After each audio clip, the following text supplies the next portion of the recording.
يمشي التنفيذ حسين الشحات. 3 دقائق في الشوط الاول في هذا النهائي في القاهره امام اكثر من 60,000 متفرج.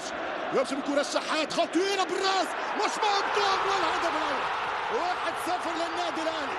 1-0 هدف مبكر جدا للنادي الاهلي عن طريق رامي ربيعه.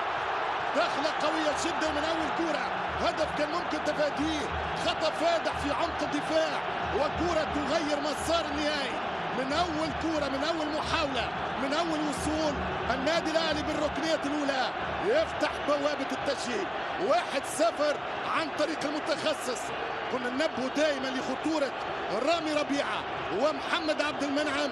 السيناريو يتم، كره ممكن تفاديها وهذا الهدف يخرج من ميش ويرجع في الرجعه ما يلقاش الريفلكس نتاعو باش يصد كره.